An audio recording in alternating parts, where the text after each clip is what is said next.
Nosotros le amamos a Él porque Él nos amó primero. Si le amamos a Él y amamos a nuestros hermanos, es porque Él nos amó primero. Véanse ustedes y recuerden cómo era su vida antes de que Cristo llegara a ella. Recuerden la desgracia que vivían alejados de Cristo. Es como la historia del esclavo que está en el libro del Éxodo. Si le tocaba un mal amo, no podía librarse de esa esclavitud por su propia condición. Solo podía apelar a una misericordia de encontrarse o que fuera comprado por otro amo que fuera bueno y misericordioso. Si ese amo era misericordioso, le proveía todo lo que necesitaba y de paso le daba una familia, mujer e hijos. ¿Por qué querría entonces irse lejos de ese amo? Por eso después de todo decía: yo amo a mi amo. Con él lo tiene todo. Con él tengo todo lo que necesito. ¿Por qué pensaría en alejarme? Por eso su oreja se horadaba con una lesna y sería su siervo para siempre. ¿No fue eso lo que hizo Cristo? ¿No fue Dios quien te proveyó una vida abundante? Y esa vida ya está en victoria.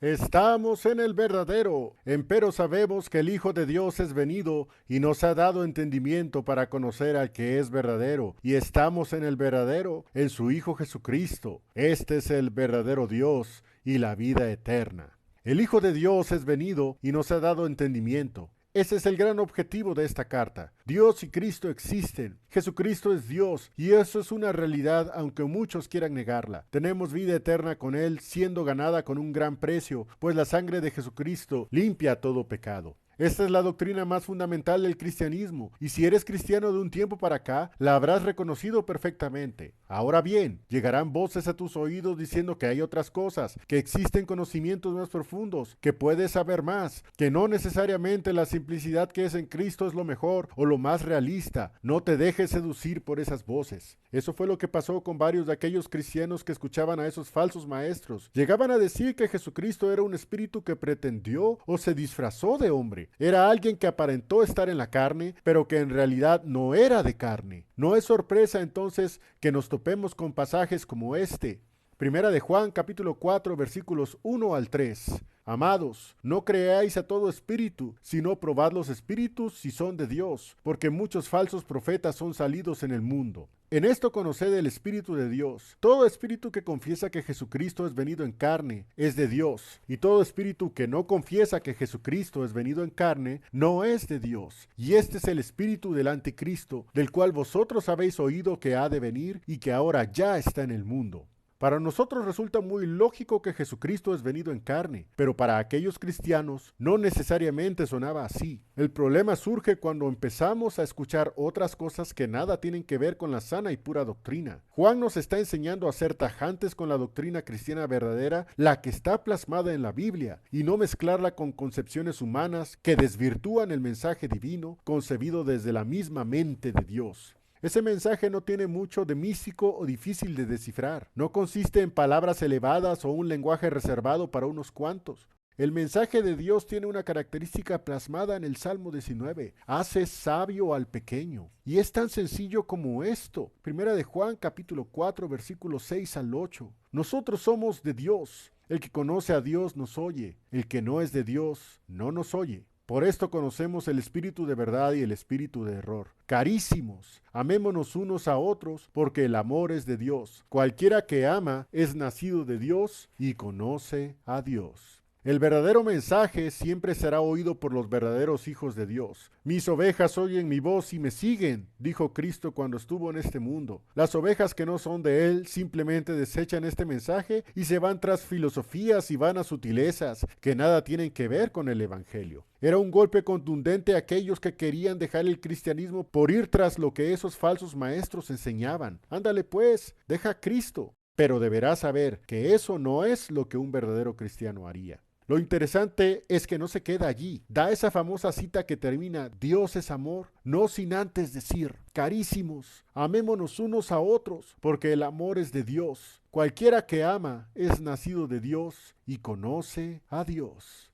¡Gloria a Cristo! Recuerdo que hay un himno que dice esta cita precisamente. En fin, Esta es la evidencia de que tenemos a Dios en nuestras vidas. Es la demostración del amor de Dios que habita en nuestros corazones. Hemos creído en Él como nuestro Salvador y como dice Juan en 1 de Juan 3:16, y nosotros hemos conocido y creído el amor que Dios tiene para con nosotros. Dios es amor y el que vive en amor vive en Dios y Dios en él. Dios nos ha dado ese privilegio de conocerlo y creer en Él. No es algo que cualquiera tiene. Piénsalo un poco. Tanto que hemos hablado a otras personas y no lo pueden entender o no lo quieren aceptar. El amor de Dios habita ahora en ti. Tú puedes amar a tu hermano porque le amas a él, le amas a Dios y Dios te ama a ti. Todo está ligado, aunque hay un orden adecuado para estas cosas. Capítulo 3, versículos 18 y 19 dicen: en amor no hay temor, mas el perfecto amor echa fuera el temor, porque el temor tiene pena, de donde el que teme no está perfecto en el amor. Nosotros le amamos a Él porque Él nos amó primero. Si le amamos a Él y amamos a nuestros hermanos, es porque Él nos amó primero.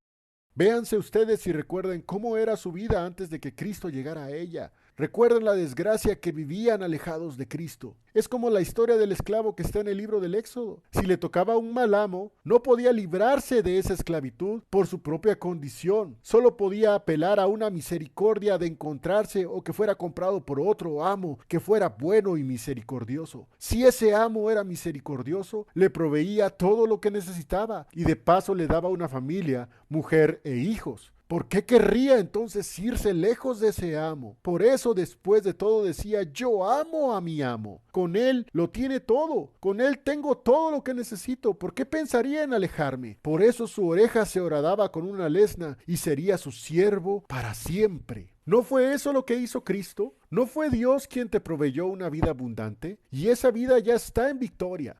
Tenemos un regalo que la Escritura lo describe con una palabra muy corta, es cierto, pero a la vez muy profunda: fe. Primera de Juan 5, versículos 3 al 4. Porque este es el amor de Dios, que guardemos sus mandamientos, y sus mandamientos no son penosos, porque todo aquello que es nacido de Dios vence al mundo, y esta es la victoria que vence al mundo, nuestra fe.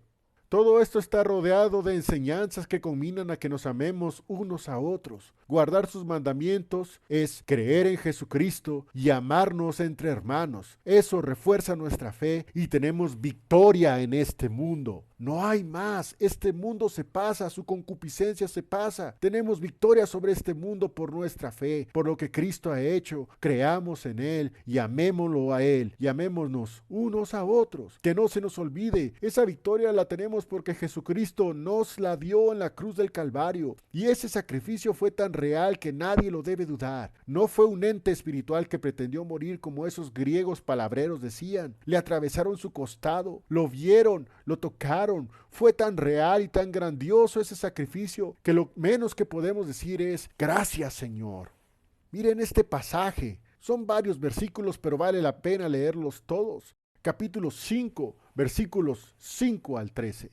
¿Quién es el que vence al mundo, sino el que cree que Jesús es el Hijo de Dios? Este es Jesucristo, que vino por agua y sangre, no por agua solamente, sino por agua y sangre. Y el Espíritu es el que da testimonio, porque el Espíritu es la verdad. Porque tres son los que dan testimonio en el cielo: el Padre, el Verbo y el Espíritu Santo. Y estos tres son uno. Y tres son los que dan testimonio en la tierra: el espíritu y el agua y la sangre. Y estos tres concuerdan en uno. Si recibimos el testimonio de los hombres, el testimonio de Dios es mayor, porque este es el testimonio de Dios que ha testificado de su Hijo. El que cree en el Hijo de Dios tiene el testimonio en sí mismo. El que no cree a Dios le ha hecho mentiroso, porque no ha creído en el testimonio que Dios ha testificado de su Hijo. Y este es el testimonio: que Dios nos ha dado vida eterna, y esta vida está en su Hijo. El que tiene al Hijo tiene la vida. El que no tiene al Hijo de Dios no tiene la vida. Estas cosas he escrito a vosotros que creéis en el nombre del Hijo de Dios, para que sepáis que tenéis vida eterna, y para que creáis en el nombre del Hijo de Dios.